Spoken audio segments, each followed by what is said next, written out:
containers. And Heinz is trying to grow its dry cup soup market.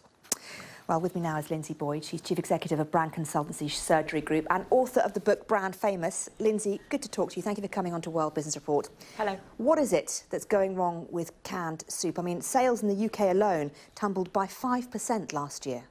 I genuinely think it's gone out of fashion. I think that people are much more conscious about what they're eating, and they realise that the toxicity from a can and what that's doing to the food.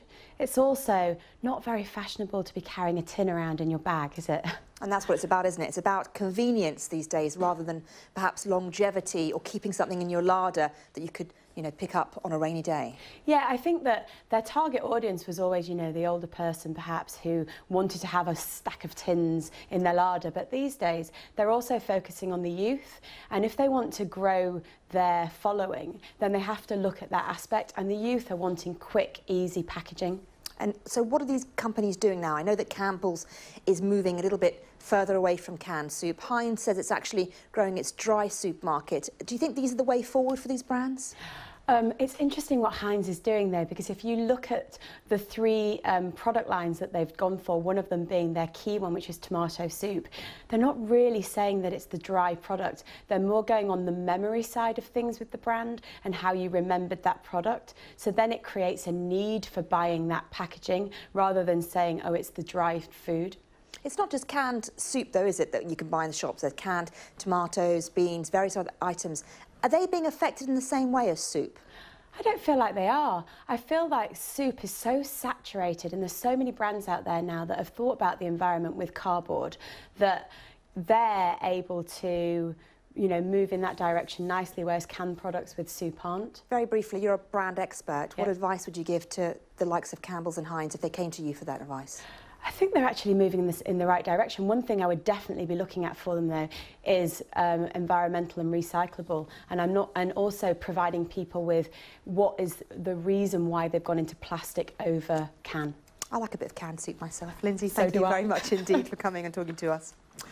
Now, if you're a regular viewer, you'll know that every Friday we've been looking at the next generation of billionaires, who they might be, how they might make their money. Well, today we head to Italy, where with 40% youth unemployment, opportunities for young people are pretty scarce.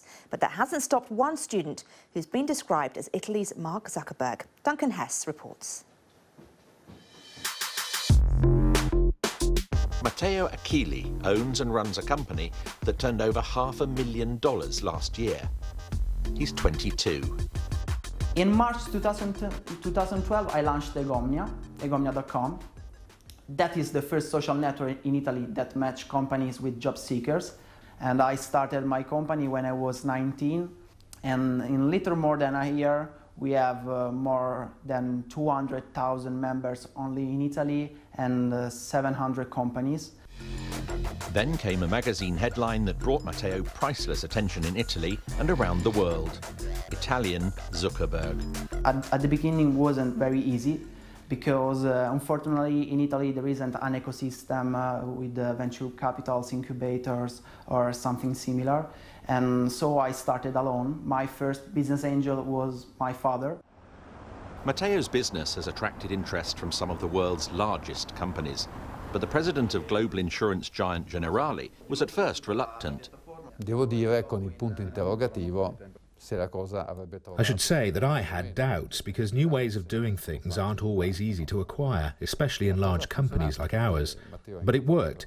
Matteo met the heads of our human resources who were interested in his proposal, and so now we're about to sign a contract. Despite the success of Egomnia, Matteo is continuing with his studies at Bocconi University, one of the top business schools in Europe. Sometimes I would like to have a common life of university students, just thinking about exams or what to do during the Saturday night. But I think that now I'm playing my game with Egomnia, and this is a great opportunity.